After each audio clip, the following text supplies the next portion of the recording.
Actually, lesson 3.5 exercise we are doing based on cross multiplication. First, I have written the equations. Now, a1, a2 you write. a1 is 1,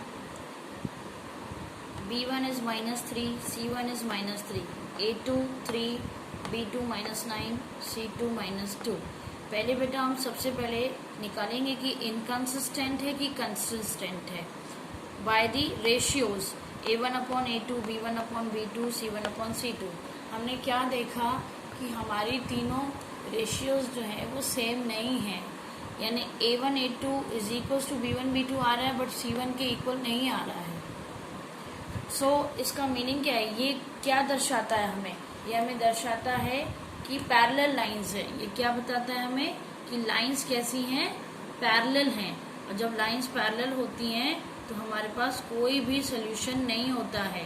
so the given system of equation has no solution, that is it is inconsistent. Now second question children. Equations are these. We have written their coefficients a1, b1, c1. Now we are finding the ratios.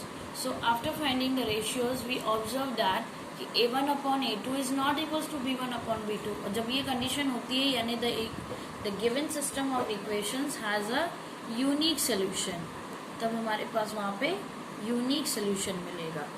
अब हम cross multiplication की method apply कर सकते हैं. x इधर y इधर 1 लिखेंगे. यहाँ पर क्या लिखेंगे, b1 b2 यानी 1 2 5 8 2 3, फिर यहाँ पर 1 2, फिर हम इसको x अपॉन क्रॉस मल्टीप्लाई करके लिखेंगे. 1 इंटू 8 कितना होता है, 8.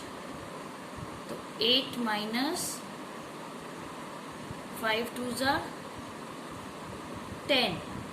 ओके, फिर यहाँ y यहाँ पर लिखेंगे 5 3 जा 15 माइनस 8 2 जा 16.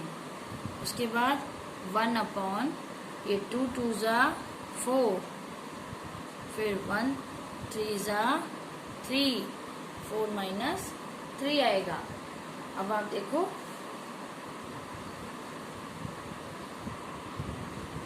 हाँ ओके बेटा.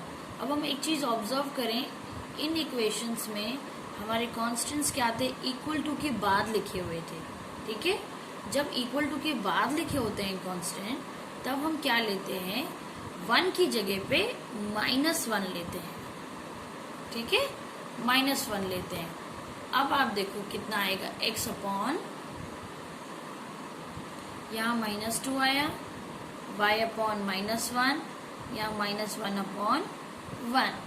अब आपको क्या करना है, इस वैल्यू को इसके इक्वेट करना है. इक्वल प्रूव करेंगे तो x की वैल्यू आ जाएगी, और जब इसको करेंगे तो y की वैल्यू आ जाएगी. Now you can see. अब हम इक्वेट कर रहे हैं. हमारे पास क्या था, x अपॉन -2 और इधर था -1 upon 1 and y upon -1 is equal to -1 upon 1. ठीक है, क्रॉस मल्टीप्लाई कर लो. x इज इक्वल टू क्या आ रहा है, -2 इंटू -1 2, और इधर y भी कितना आएगा 1. तो ये आ गई हमारी यूनिक सोल्यूशन. अब हम प्रोसीड करेंगे नेक्स्ट क्वेश्चन में.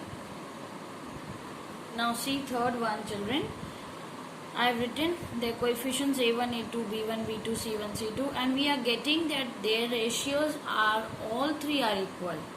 It means we are getting here कि a1 upon a2 is equals to b1 upon b2 is equals to c1 upon c2.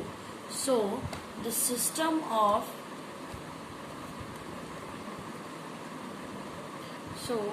the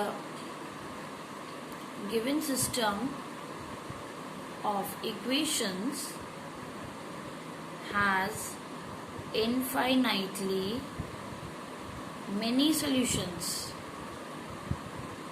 Okay children, इसमें many solutions होंगे.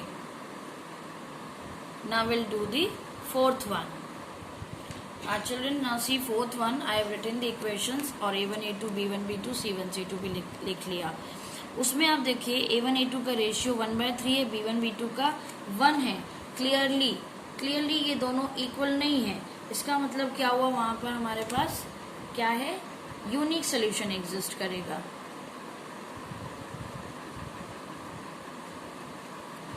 तो अब हम क्रॉस मल्टीप्लिकेशन करेंगे. So there exist का sign है बेटा ये यूनिक सोल्यूशन. ओके, अब हम करेंगे x अपॉन, यहाँ लिखेंगे x y और यहाँ पे कांस्टेंट हमारे अंदर थे, इक्वल टू के पहले थे बेटा, तो अब आप यहाँ पे 1 लिखेंगे. ठीक है. अब यहाँ पे B1 B2 देखिए क्या है, -3 -7 -15, फिर यहाँ है 1, यहाँ 3, फिर -3 फिर लिखेंगे x अपॉन, ये इसका, ये 3 15 का कितना होता है 45, माइनस और -3 -7 21 प्लस आएगा 21, इसलिए माइनस लगा जो फॉर्मूले का माइनस है.